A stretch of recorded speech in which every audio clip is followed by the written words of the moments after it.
ہے کہ تو نے اپنے جمال کے ذریعے سے اس کے ایمان کو چھین لیا ہوگا۔ اس حسینہ نے کہا اے میرے باپ، مجھے لگتا ہے کہ شاید کل کی رات مسلمانوں کی کوئی عبادت کی رات تھی۔ وہ بندہ پوری رات عبادت کرتا رہا، ایک لمحے کے لیے نیچے سے اوپر اس نے میری طرف پلک تک نہیں اٹھائی۔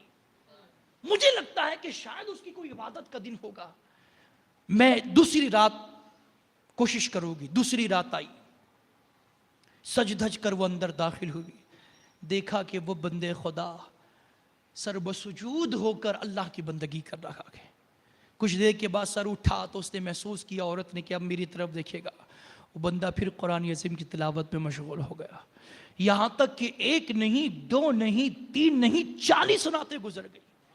لیکن اللہ ان 40 راتوں میں 40 سیکنڈ کے لیے بھی اس بندے خدا نے اس عورت کے جمال کی طرف نہیں دیکھا، اس عورت کے گناہ کی دعوت پر لبیک نہیں کہا۔ نگاہیں جھکی رہتی تھی، قرآن عظیم کی تلاوت ہوتی تھی، یا تو سرب سجود ہو کر اللہ کی بندگی کی جاتی تھی۔ یہاں پر رک کر میں مزید عرض کروں، یار وہ بندہ قید میں تھا، وہ بندہ قیدی تھا۔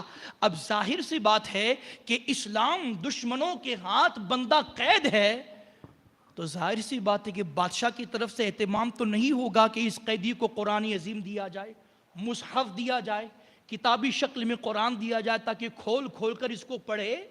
دیا نہیں گیا، باوجود وہ بندہ قرآن عظیم کی تلاوت کر رہا تھا 40 دنوں تک۔ پتہ یہ چلا کہ وہ غازی بھی تھا اور وہ حافظ قرآن بھی تھا۔ 40 راتیں مکمل گزر گئی۔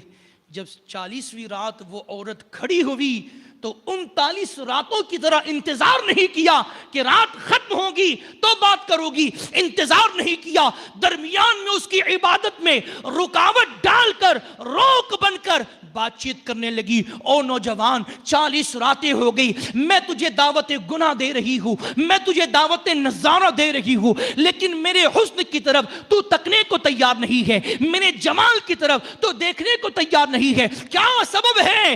کیا وجہ ہے؟ کیا ریزن ہے کہ تو میری طرف نہیں دیکھتا؟ کیا میں حسین نہیں ہوں؟ کیا میں جمیل نہیں ہوں؟ کیا میں خوبصورت نہیں ہوں؟ اللہ اس نوجوان کے قربان پر، اس نوجوان کے جواب پر قربان جائے۔ نوجوان نے کہا تو حسین بھی ہے، تو جمیل بھی ہے، لیکن سن، جس کی نظروں میں مدینے والے کا جمال بس جائے وہ کسی اور کے جمال کی طرف نہیں دیکھتا۔ جس کی نگاہیں مصطفیٰ کے حسن جہاں آرا کو تک چکی ہو وہ دنیا کے کسی حسن کی طرف نہیں دیکھتا، اور حسن کے ذریعے سے اسے خریدا جائے جو کہیں بکا نہ ہوا ہو۔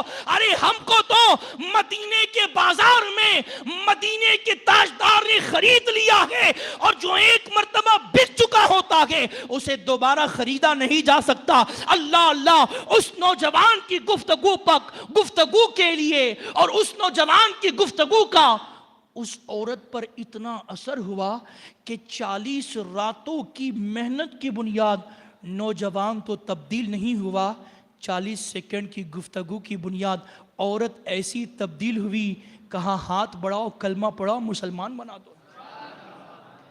وہ عورت 40 راتوں کی محنت سے اس کے ایمان کو تو نہ چھین سکی، لیکن اس سچے عاشق رسول نے اپنی مختصر سی گفتگو میں اس کے کفر کا جنازہ اٹھا کر ایمان کا نور اس کو عطا فرما دیا۔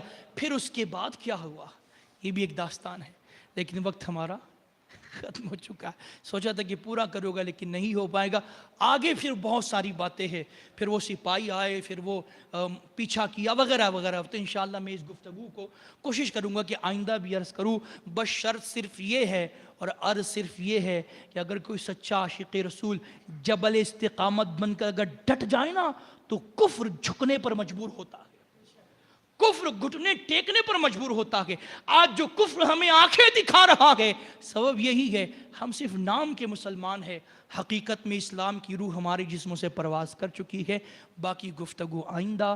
استغفر اللہ العظیم وہو التواب الرحیم۔ کھڑے ہو جائے اور جلدی سے صفحے کمپلیٹ کرے۔ جن حضرات کی سنتیں باقی جلدی سے سنتیں ادا کریں، اور 5 منٹ کی تاخیر ہوئی اس لیے میں معذرت چاہوں گا۔